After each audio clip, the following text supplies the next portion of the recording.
자, 오늘 말씀은요, 처음부터 끝까지 이제 부활에 관련된 말씀입니다.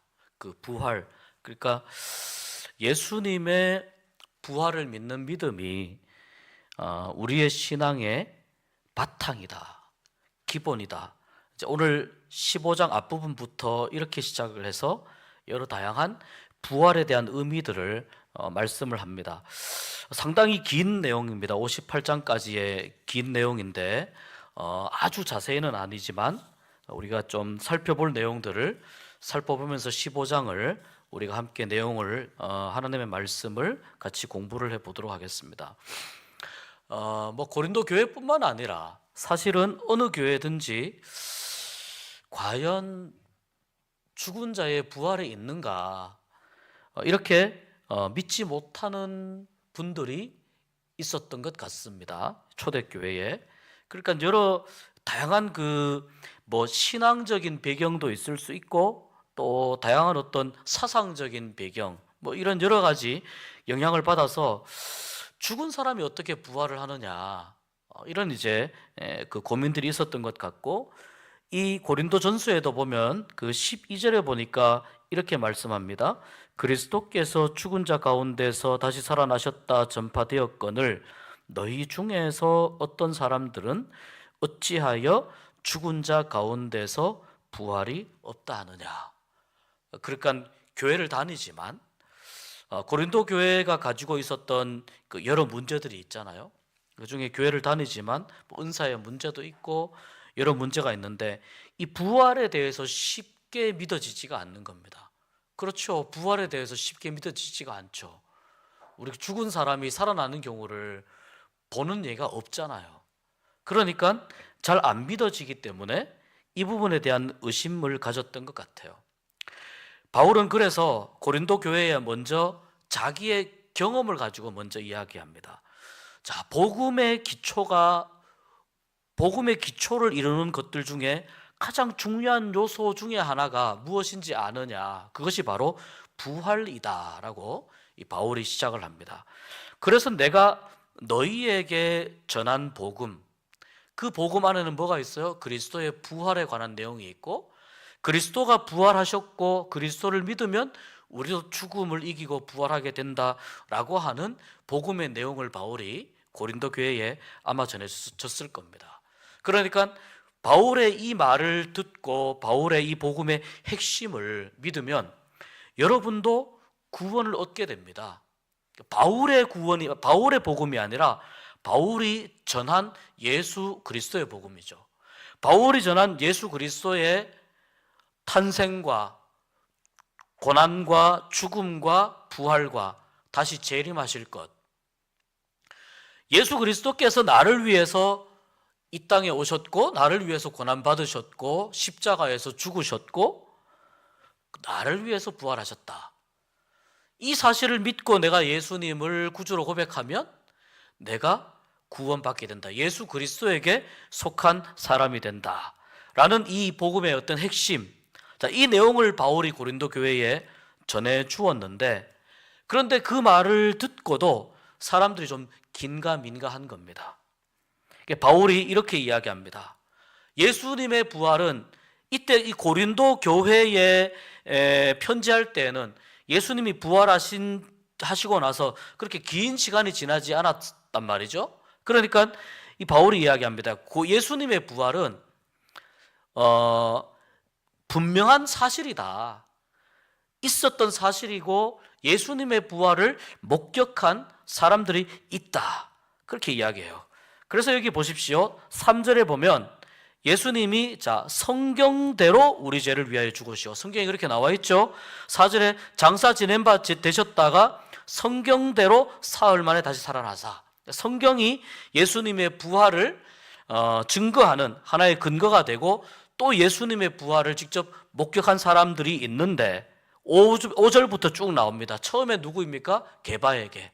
게바는 누구죠? 베드로죠.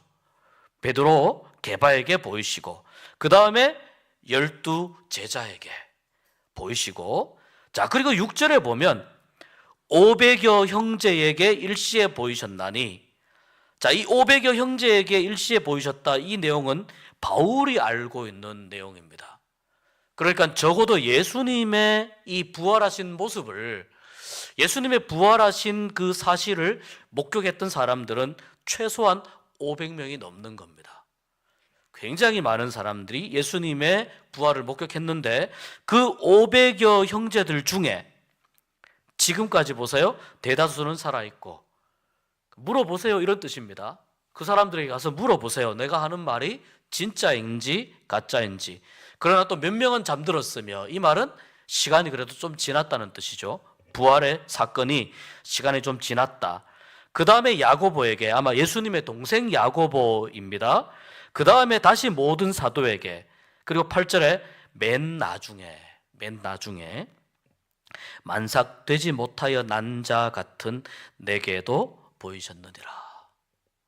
나에게도 예수님이 나타나셔서, 부활하신 예수님이 나타나셔서 나를 부르시고 나로 하여금 새로운 사명을 주시고, 또 내가 이전에는 유대교적인 관점에서 하나님의 교회를 핍박하였지만 부활하신 예수님을 만나고 나니 이 바울의 모든 이 사상과 가치관과 신학관이 예수 그리스도 중심으로 재정립되는 겁니다.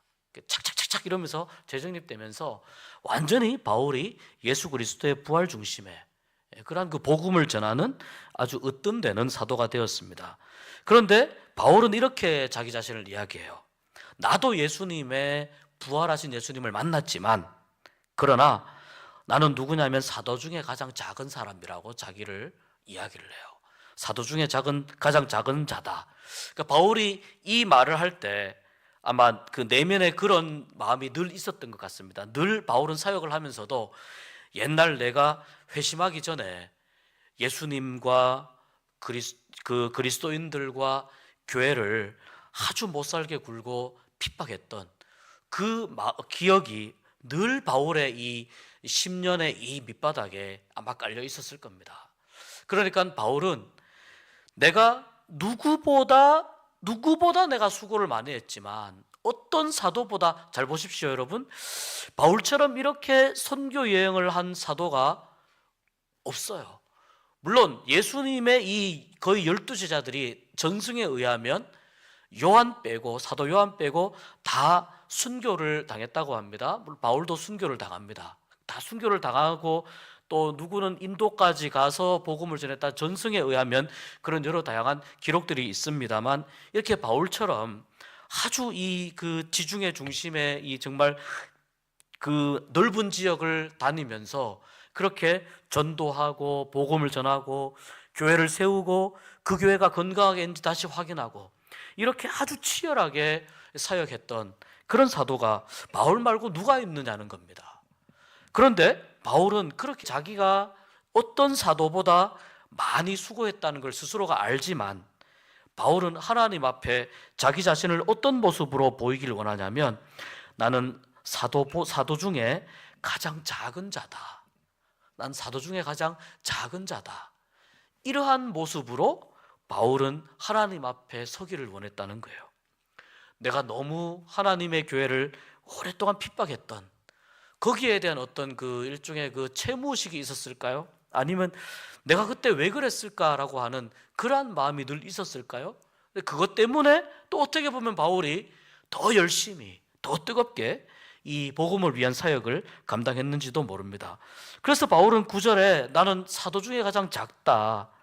하나님의 교회를 나는 박해했기 때문에 나는 사도라 칭함 받기도 감당할 수 없다. 자기 자신을 낮춥니다. 자기 자신을 아주 겸손하게 낮추고, 그리고 나의 이 나 된 것이, 내가 이렇게 하나님의 교회를 위해서 최선을 다해서 섬기고 봉사하고 사역하고 복음을 전할 수 있었던 것은 오직 하나님의 은혜다. 내가 잘나서 그렇게 된 것이 아니고 오직 하나님의 은혜다. 그러나 여러분, 바울은 사실은 굉장히 잘난 사람입니다. 되게 잘난 사람입니다. 그럼에도 불구하고 바울은 이 모든 것이 다 하나님의 은혜고, 어떤 사도보다 내가 수고를 많이 했지만 나는 그 수고도 하나님 앞에서 자랑할 것이 하나도 없고, 오직 나와 함께 하신 하나님의 은혜다. 은혜 덕분이다. 은혜 때문이다. 그리고 이렇게 전하는 나의 이 복음을 여러분이 다 믿었다라고 이야기합니다. 여러분, 우리가 저마다 각자의 자리에서 주님을 위해서 살아가기로 결단을 하고 애쓰고 이렇게 노력을 합니다. 많이 땀을 흘리고 또 보이지 않게 몰래 다른 사람들이 보이지 않게 그렇게 봉사하는 분들도 많이 있는 걸로 알고 있습니다. 오늘 이 바울의 이 모습을 보면 우리가 그렇게 봉사하는 것이 무엇 때문인가 한번 생각해 볼 필요가 있습니다. 우리가 이렇게 헌신할 수 있는 것이 무엇 때문인가? 바로 하나님의 은혜 때문이라는 거예요. 하나님이 나를 구원하여 주신 은혜, 하나님이 나를 살려주신 은혜, 하나님이 나를 주의 몸된 교회로 불러주신 은혜, 또 하나님의 백성 삼아주신 은혜, 예수 그리스도의 그 보혈의 그 피값으로 나를 살려주신 은혜. 바울이 이렇게 말할 정도면 여러분, 우리는 바울에게 가서 어디 명함이나 감히 내밀 수가 있겠습니까? 저는 그런 생각을 하는 겁니다. 우리가 정말 하나님의 교회를 섬기면서 하나님께서 우리를 보실 때에 정말 내가 하나님께 받은 은혜가 너무 크기 때문에 내가 하나님을 사랑하는 방법이 나로서는 이런 방법이 최선이기 때문에 내가 이렇게 섬깁니다. 내가 이렇게 봉사합니다. 내가 이렇게 헌신합니다. 이러한 마음으로 하나님을 우리가 섬기고 우리가 각자의 자리에서 봉사하고 섬긴다면 설사 사람들의 눈에는 뜨이지 않는다 하더라도, 사람들은 설사 몰라준다 하더라도 하나님이 알아주시면 그것만큼 큰 위로가 되고 그것만큼 큰 기쁨이 되는 일이 어디 있겠냐는 겁니다. 여러분, 때로는 봉사하면서 오해들을 다 받습니다. 오해들도 받기도 하고, 때로는 봉사하면서 눈총을 받기도 합니다. 때로는 봉사하고 때로는 섬기면서 때로는 마음에 상처가 되는 말들을 듣기도 합니다. 근데 바울을 생각해 보십시오. 누구보다 오해를 많이 받았던 사도이고 누구보다 눈총을 많이 받았던 사도이고, 이게 바울의 이 그 사역했던 이 과정들을 이렇게 보면 어떤 느낌이 드냐면은 오늘 말로 보면은 그때 바울이 좀 따돌림을 당했나? 같이 복음을 가지고 함께 사역하는 사역자들 안에서 바울이 좀 외톨이였나? 이런 이제 생각이 들 만큼 굉장히 바울이 어떨 때는 아주 외롭게 고립된 상태에서 사역을 하고 있다라는 그런 느낌들을 받을 수가 있거든요. 근데 그럼에도 불구하고 바울은 꿋꿋이 이 길을 걸어가는 거예요. 왜냐하면 이 길의 끝에는 누가 기다리고 계세요? 하나님이 기다리고 계시기 때문에. 그것 때문이잖아요, 여러분. 우리가 섬기는 이유가 그것 때문이잖아요. 예수 그리스도 십자가 때문이고 하나님 때문이고 하나님의 은혜 때문이잖아요. 그것 때문에 우리가 섬긴다고 고백한다면은 우리가 좀 오해를 받거나 또는 상처가 되는 말을 듣거나 또는 어떤 눈총을 받거나 이럴 때에, 아니면 또 누군가가 봉사하는 모습을 볼 때에 오해되는 말을 하든 눈총을 주건 또는 상처되는 말을 하는 것보다는 오히려 그 봉사하는 모습들을 더 위로해주고 더 칭찬해주고 더 격려해주는 그것이 교회에서 할 일이 아니겠냐는 겁니다. 그것이 교회에서 하나님이 보실 때에 더 귀한 모습이고 하나님께서 원하시는 모습이 그런 모습이 아니겠냐는 겁니다. 네, 여러분, 참 이상한 게 될 듯 하다가 안 되고 될 듯 하다가 안 되고 그런 경우들이 많이 있다는 거죠. 그래서 오늘 이 바울이 한 이 고백이 나의 고백이 될 수 있기를 축복합니다. 여러분의 고백이 될 수 있기를 축복합니다. 나의 나 된 것은 하나님의 은혜로 된 것이니 내게 주신 그의 은혜가 헛되지 아니하여 내가 모든 성도보다 더 많이 수고하였으나 내가 한 것이 아니요 오직 나와 함께 하신 하나님의 은혜노라. 이렇게 고백할 수 있는 여러분 모두가 되실 수 있기를 축복합니다. 이렇게 바울은 이 예수 그리스도의 부활의 역사적 사실, 실제로 있었던 내용들을 이야기하고, 그 다음에 너희들 안에 보니까 부활을 의심하는 사람들이 있더라, 부활을 믿지 않는 사람들이 있더라. 그러면서 이제 굉장히 논리적으로 이 부활에 대한 말씀을 전개해 나갑니다. 자, 12절에서부터 쭉 보면은 그렇게 말씀합니다. 예수께서 이렇게 부활하셨다는 것이 사람들에게 다 전파되었는데 왜 너희들은 계속해서 부활을 거부하느냐? 자, 한번 생각해 봅시다 라고 하면서 13절 보세요. 만일 죽은 자의 부활이 없으면 그리스도도 다시 살아나지 못하셨으리라. 맞죠? 자, 14절 보세요. 그리스도가 만일 살아나지 못했으면 우리는 뭐예요? 다 거짓말장이라는 거예요. 우리는 전부 다 헛된 삶을 산다는 거예요. 헛된 것입니다. 우리도 헛것이고 너희들의 믿음도 헛것이고, 15절 보면 우리가 다 하나님의 거짓 증인으로, 전부 다 우리가 사기꾼으로 다 될 것 아닙니까? 전부 우리가 지금 다 사기를 치는 일입니다. 그러니 그리스도의 부활이 없다면 이 많은 사람들이 어떻게 그리스도의 부활을 믿을 수가 있겠느냐라고 하면서 논리적으로 바울이 계속 정리해 나갑니다. 17절에도 이런 말씀하죠. 그리스도가 다시 살아나신 일이 없으면 너희의 믿음도 헛되고 너희가 여전히 죄 가운데 있을 것이요. 그러니까 예수 그리스도의 부활이 어떤 역할을 한다는 거예요? 죄에서 구원하고 죄에서 자유를 얻게 하고 해방하는 역할을 한다는 거예요. 지금 여러분이 믿고 있지 않습니까? 고린도 교회 이야기해요. 여러분 지금 예수님을 믿고 있지 않습니까? 그런데 예수님의 부활을 못 믿으면 그 믿음은 가짜요. 그 이야기를 하는 겁니다. 예수의 부활을 못 믿으면서 예수를 어떻게 믿는다고 이야기를 합니까? 예수님을 믿으면 예수님의 부활도 믿는 것이지. 예수님의 부활을 못 믿으면 19절에 이렇게 말씀하는 거예요. 우리가 소망하는 것이 이 세상의 삶뿐이라면, 그러니까 이 세상에서 살고 끝나는 거라면 우리가 제일 불쌍한 사람들이다. 그렇죠, 여러분? 예수님의 부활이 있기 때문에 우리가 사실은 어떻게 보면 목숨 걸고 신앙을 지키는 거란 말이죠. 그런데 예수님의 부활이 없다면은 우리도 부활하지 못하니까 죽으면 끝입니다. 그렇다면 이 세상에서 제일 행복한 사람들은 어떤 사람들이에요? 쾌락을 끝까지 누리고 이 세상에서 해볼 거 다 해보는 사람들이 제일 행복한 사람들인 거죠.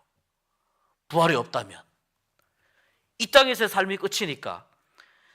그런데 그 이후에 부활이 있으니까 그 부활을 붙잡기 위해서는 우리가 이 세상에서 살아야 되는 삶과 그렇게 살면 안 되는 삶으로 나누어진다는 거예요. 그런데 주로 그렇게 살면 안 되는 삶 가운데에 뭐가 있냐면 쾌락이라든지 향락이라든지 하나님이 싫어하시는 것들이 거기에 있다는 거예요. 그런데 또 사람들은 거기에 막 몰려들어요. 길이 넓고 평탄하고 좋으니까, 보기에 좋으니까 그쪽으로 몰려듭니다. 부활이 없으면 그들이 행복한 사람들이고 우리가 제일 불쌍한 사람들이다. 바울이 이렇게 이야기하는 것입니다. 그런데 바울은 20절에서 이렇게 고백함으로 인해서 다시 예수님의 부활을 부연 설명하고 있습니다. 그리스도께서 죽은 자 가운데서 다시 살아나사 잠자는 자들의 첫 열매가 되셨도다. 어떤 분들은 이렇게 질문할 수 있습니다. 구약 성경에도 보면 죽었다가 다시 살아난 사람이 있고 예수님도 나사로도 살리고 또 어린 여자아이도 살리시고 또 그 과부의 아들도 살리셨는데 그 사람들도 부활한 것 아닙니까? 라고 질문하는 경우가 있어요. 구약에도 죽었다가 살아나는 경우가 있잖아요. 그런데 여기서 말하는 이 부활은 어떤 부활이냐면 이들이 죽었다가 살아난 것과는 차원이 다릅니다. 완전히 다른 겁니다. 이들은 나사로는 죽었다가 다시 살아났지만 나사로는 그 살아난 몸으로 영생하지 못했습니다. 다시 죽었어요. 죽음을 두 번 경험한 거죠. 어떻게 보면 구약에서 죽었다가 살아난 사람들도 마찬가지입니다. 예수님은 어떤 부활이냐? 이러한 우리가 갖고 있는 이러한 육신의 부활이 아니라 새로운 몸으로 부활을 하신 거예요. 여기 이제 35절부터 쭉 한 49절까지 나오는 이 말씀이 어떤 내용이냐면은 우리가 부활할 때에 35절에 이렇게 물어요. 누가 묻기를 죽은 자들이 어떻게 다시 살아나며 어떠한 몸으로 오느냐, 어떤 모습으로 어떤 형태로 살아나느냐. 사람들이 이런 질문을 한다는 거예요. 나는 그것을 도저히 상상할 수가 없다, 이런 질문을 한다는 거예요. 그런데 여러분, 예수님께서 부활하신 그 몸은 우리가 지금 생각하고 있는 이러한 육체와는 완전히 다른 몸이라는 겁니다. 그런 의미에서 예수님은 20절에서 말씀하는 잠자는 자들의 첫 열매가 되신 겁니다. 완전히 다른 차원의 부활입니다. 여기 기왕에 몸이라고 하는 이야기가 나왔으니까 35절에서 49절 말씀까지 먼저 좀 살펴보면 장례를 하다가 보면 이제 그런 경우들이 많이 있습니다. 예전에는 다들 이렇게 묘자를 보고 매장을 했었잖아요. 다들 이렇게 그 상여를 메고 가서, 그리고 땅을 파놓으면은 거기에 이제 하관을 하고 흙으로 묻고 이렇게 이제 했었단 말이죠. 그런데 제가 이렇게 사역을 하면서 보니까 한 10년 좀 더 전서부터 한 2000년 중반 요 정도에서부터 화장하는 문화가 급격하게 확산되기 시작했습니다. 지금은 거의 다 화장을 합니다. 아주 특별한 무슨 어느 문중에 몇 대 손 이런 아주 이렇게 종갓집이라든지 이런 특별한 경우를 빼고는 거의 다 이제 화장을 하는 경우를 많이 봅니다. 어떤 분이 저에게 물으셨어요. 정말 진지하게 물으신 거예요. 이제 가족이 돌아가셨어요. 가족들은 다 화장을 하기로 결정을 했는데, 이분은 이제 교회 잘 나오시는 분이었는데 이게 용납이 안 되는 거예요. 화장을 하면 첫 번째는 얼마나 뜨거울까 이게 걱정이 된다는 거예요.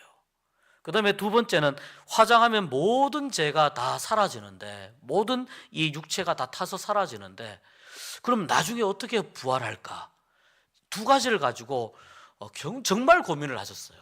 가족들의 그 의견은 전부 다 화장하는 건데, 이분이 이제 그래서 저한테 물으셨어요. 목사님, 이런 고민이 있는데 어떻게 하면 좋겠습니까?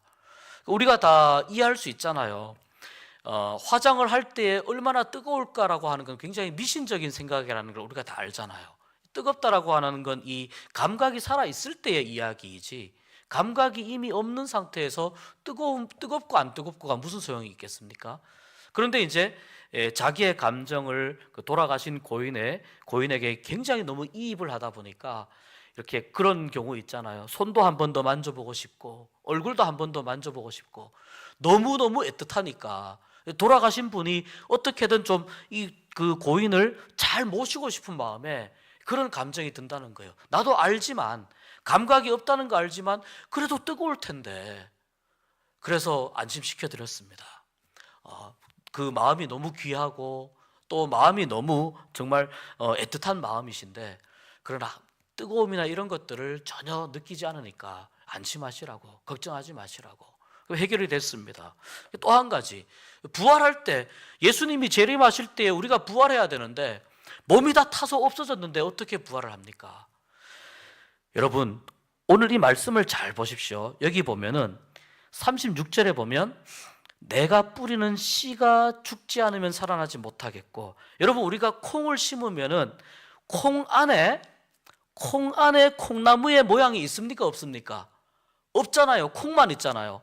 사과나무 씨앗을 심을 때에 사과나무가 어떻게 생기는지 그걸 알고 심습니까? 아니잖아요. 그러니까 이 씨앗 안에는 물론 그렇게 만들어질 것에 대한 모든 그 정보가, 유전 정보가 다 들어가 있지만, 그러나 콩을 보고 또는 쌀알 하나를 보고 벼 이삭을 상상하는 경우는 없단 말이죠. 그런 경우는 없단 말이죠. 모르니까. 오늘 이 말씀이 뭐냐면은 37절에 내가 뿌리는 것은 장래의 형체를 뿌리는 것이다. 내가 뿌리는 것은 장래의 형체를 뿌리는 것이다. 그리고 잘 생각해 보아라. 바울이 이야기합니다. 자, 이 세상 안에 수많은 동물과 그 다음에 날아다니는 새들과 바다의 물고기들, 이러한 수많은 동물들이 있는데 그 동물들의 모습 하나하나를 한번 상상해 보십시오. 그 동물들 하나하나의 모습이 얼마나 기가 막히지 않습니까? 그런데 이 기가 막힌 동물들을 누가 디자인했습니까? 하나님이 디자인했다는 거예요. 하나님이 이렇게 동물들을 기가 막히게 신묘막측하게 동물들의 모양을 디자인하시고 그렇게 다 만드신 하나님께서 우리의 몸이 새로운 형체로 우리의 몸이 부활할 것에 대해서 하나님께서 아무런 대책이나 아무런 대안이 없겠습니까? 이런 뜻입니다. 그래서 제가 이런 의도로 그분에게 설명을 해드렸습니다. 우리가 부활할 때에는 하나님께서는 아마 우리를 완전히 새로운 존재로 우리를 부활시킬 것이고 우리를 완전히 새로운 존재로 부르실 겁니다. 그러니 지금 헤어진 이 육신의 이 모습, 아마 이 모습보다 훨씬 더 나은 모습으로 하나님은 준비하고 계실 테니 화장을 해도 하나님께서는 그 화장한 그 영혼을 틀림없이 하나님께서 회복시키셔서 다시 우리로 하여금 잠자던 자들에게서 깨어나게 하실 터이니 너무 염려 마십시오. 걱정 마십시오. 그렇게 해서 그분을 잘 달래고 좀 설명을 해드리고 위로해서 장례를 잘 마친 적이 있습니다. 여기 오늘 보십시오. 모든 어떤 우리가 부활해서 어떤 그 만나게 될 형체는 물론 하나님의 형상이겠지만 그러나 우리가 생각하는 것 그 이상일 겁니다. 그러니까 무엇을 생각하든 무엇을 상상하든 우리의 상상 그 이상일 겁니다. 우리가 생각하는 이 몸으로 부활하지 않는다는 것입니다. 그러한 내용이 우주 만물을 만드신 하나님께는 하나님의 지혜 가운데에는 분명히 그 부활에 대한 준비와 예비하심도 있을 것이다 라는 말씀입니다. 부활은 어떤 의미가 있을까요? 42절에 보면은 우리는 썩을 것으로 심지만 썩지 아니할 것으로 살아나며, 여러분 썩지 않을 것에 대한 생각을 해보신 적 있습니까? 썩지 않는 것. 또 욕된 것으로 심지만 영광스러운 것으로 살고, 약한 것으로 심지만 강한 것으로 삼고, 44절 보세요. 육의 몸으로 심고 신령한 몸으로 다시 살아나니. 육의 몸이 있고 영의 몸이 있다는 거예요. 우리가 그 세계를 모르니까 상상만 할 뿐이지만 하나님께서는 이 부활에 대한 모든 대비책을, 모든 준비를 하나님께서는 다 하고 계실 거라는 것입니다. 그래서 49절에 우리가 흙에 속한 자의 형상을 입은 것 같이, 여기서 흙에 속한 자는 아담을 이야기합니다. 형상을 입은 것 같이 또한 하늘에 속한 이의 형상을 입으리라. 흙에 속한 자의 형상은 아담과 같은 모습이기도 하지만 동시에 뭐가 있냐면 죄를 지은 아담의 모습입니다. 그런데 우리가 부활하게 될 때에는 이 죄를 지은 아담의 모습이 아니라 하나님의 형상을 닮은 자로 부활하게 될 것이다. 이 죄라고 하는 모든 불순물들이 다 해결이 된 상태에서 우리가 부활을 맞이하게 될 것이다. 그런 내용으로 쭉 말씀하고 있습니다. 20절에서 이 28절까지의 말씀은 어떤 내용이냐면은 아까 말씀드린 대로 예수님이 그리스도가 부활하신 그 내용을 다시 한번 부연 설명하시는 거예요. 다시 한번 부연 설명하시고 여기에 이제 핵심은 뭐냐면 이것입니다. 아담으로부터 사망이 왔으나 예수님이 부활하셨기 때문에 예수님으로부터 우리는 부활을 기대하게 된다라는 것입니다. 아담으로부터는 사망이 왔지만 예수님은 이 사망을, 죽음을 이기고 부활하셨기 때문에 우리는 예수 그리스도를 믿음으로 인해서 예수님으로부터 시작되는, 비롯되는 그 부활의 역사에 우리 모두가 참여하게 될 것이다. 그러니 가장 처음은 예수 그리스도이고 그 다음에 예수님께서 강림하실 때, 이 땅에 재림하실 때, 그때에 그리스도에게 속한 모든 사람들이 깨어나게 될 것이다. 다시 살아나게 될 것이다. 그러니 염려 말고 예수님을 믿고 그리스도를 믿고 부활하신 주님을 믿고 위로를 얻으라고 하는 이제 그런 말씀입니다. 자, 똑같은 말씀이 또 아까 19절하고 비슷한 내용이 여기 하나 더 있습니다. 32절에 보십시오. 내가 사람의 방법으로 에베소에서 맹수와 더불어 싸웠다면 내게 무슨 유익이 있으리요? 보십시오. 죽은 자가 다시 살아나지 못한다면 내일 죽을 터이니 먹고 마시자 하리라. 에베소에서 아마 무슨 일이 있었을 거예요. 근데 에베소에서 힘든 일을 좀 당했어요. 그런 정도로 요 앞부분은 이해하시고 뒷부분을 보면 만약 죽은 자가 다시 살아나지 못하면 우리는 다 내일 죽을 것처럼 먹고 마시면 된다. 앞에 이야기처럼 부활이 없으면 우리가 제일 불쌍한 사람이다 라고 하는 이 말씀과 똑같은 말씀입니다. 그러나 우리는 불쌍한 사람이 아니고 부활을 기대하면서 사는 사람이니까 우리는 어떤 사람입니까? 우리는 가장 행복한 사람인 줄로 믿습니다. 이 행복의 근원이 뭐냐? 예수 그리스도로부터 시작되는 부활이라는 것입니다. 그래서 죽음 이후에 우리에게는 새로운 영생의 삶이 기다리고 있다는 것, 이것을 기억하면서 인생이 성경에 나오듯이 뭐 강건하면 70이요 80이라 하더라도 그 이후에 120세까지 산다 하더라도 여기서 끝이 아니고 그 이후에 영생이 기다리고 있다는 것을 기억할 때에 우리는 이 땅에서 정말 부활을 기대하는 사람으로, 하나님의 나라를 유업으로 받는 사람으로 우리는 정말 행복한 사람으로 살아갈 수 있다. 50절부터 잠깐 말씀을 봅니다. 50절부터 51절 보면은 우리가 다 잠을 자다가 마지막에 나팔 소리를 듣고 우리가 다 변화된 몸으로 일어나고, 52절에 보세요. 나팔 소리가 나되 죽은 자들이 썩지 아니할 것으로 다시 살아나고 우리도 변화되리라. 바울은 계속 이 땅에서의 우리의 모습과 부활 이후에 우리의 변화된 모습에 대해서, 부활한 모습에 대해서 계속 바울은 엄청난 차이가 있다, 굉장한 그 다른 점이 있다, 완전히 다르다, 이것을 바울은 계속 이야기합니다. 그러므로 아무리 사망이 우리를 삼키기 위해서 우리에게 죄를 쏘아대더라도, 우리를 죽기 위해서 끊임없이 우리에게 죄를 쏘아대더라도 우리는 그 사망의 영향을 받지 않고 부활을 기대하는 마음으로, 또한 영생을 기대하는 마음으로 살아가게 될 것이다. 자, 이러한 내용이 이 고린도전서 15장의 전체에 나오는 그 말씀의 좀 주요 내용이라고 볼 수 있습니다. 그러면 우리는 어떻게 할 것인가? 자, 이 말씀만 읽고 마치겠습니다. 58절 봅니다. 마지막 절 58절 우리 같이 한번 읽습니다. 그러므로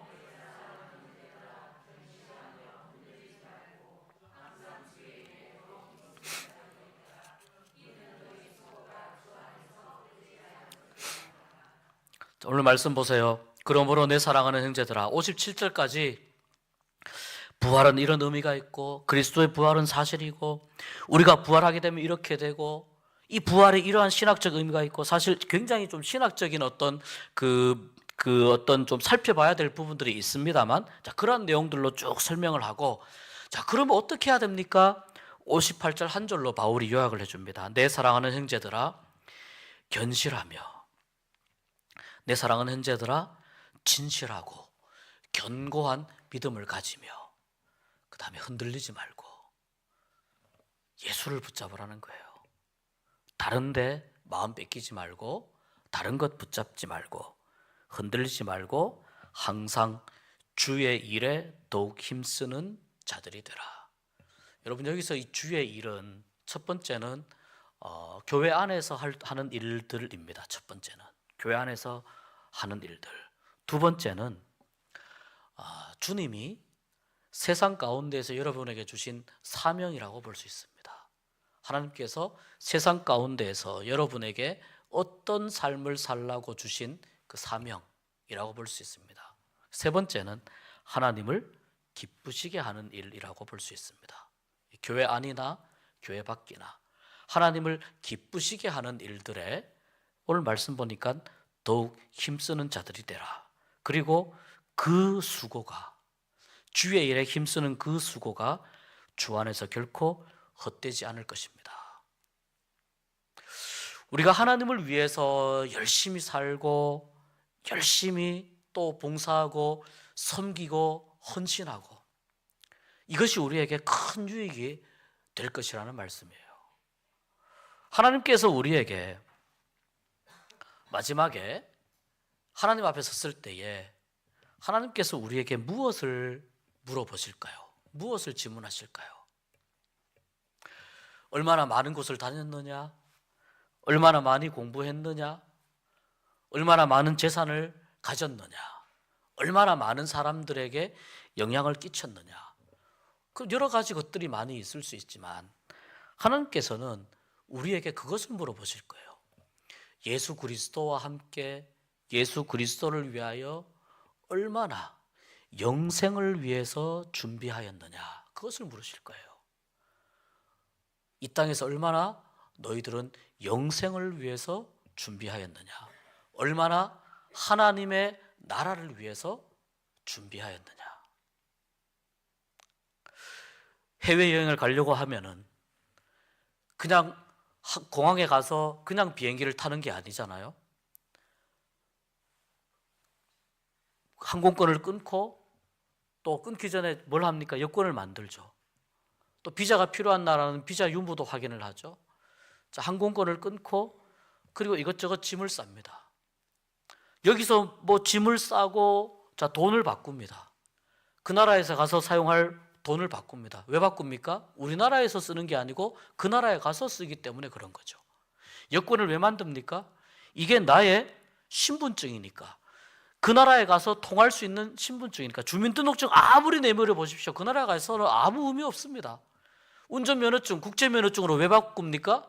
그 나라에 가서 운전하려고. 우리나라 운전면허증 가지고 이거 한국에서 내가 20년 무사고라고. 그쪽에서 알아줍니까? 국제면허증이 있어야 알아주죠. 우리가 다른 나라에 가기 위해서도 그 나라에 가기 위해서 이렇게 많은 준비를 합니다. 잠깐 여행을 가서 뭐 일주일이든 뭐 열흘이든 잠깐 있다가 오는데도 굉장히 많은 준비를 하고 갑니다. 그런데 하물며 우리가 하나님 나라를 가기 위해서 준비하고 있는 사람들이에요. 하나님 나라를 가기 위해서 우리가 준비하는 사람들이라고요. 우리가 그냥 대충 그냥 이렇게 어영부영 그렇게 하나님이 부른 사람들이 아니라고요. 그렇다면 하나님 나라를 가기 위해서 하나님께서 이제 맨 마지막에 하나님 나라에서 살기 위해서 어떤 준비를 했느냐? 여권을 준비했느냐? 환전했느냐? 또 하나님 나라에서 살기 위해서 어떤 준비를 했느냐? 물으실 거라는 겁니다. 그게 뭘까요? 하나님을 기쁘시게 하는 일이라는 거예요. 교회 안에서나 교회 밖에서나 나에게 주신 사명을 지키고 나에게 주신 사명에 충성하면서 하나님을 기쁘시게 하는 일을 감당할 때에, 다시 말해서 주님과 동행할 때에, 주님과 함께 살아갈 때에 부활을 준비하는 그런 성도들로 살아가게 된다는 것입니다. 우리 오늘 같이 말씀을 생각하면서 함께 기도했으면 좋겠습니다.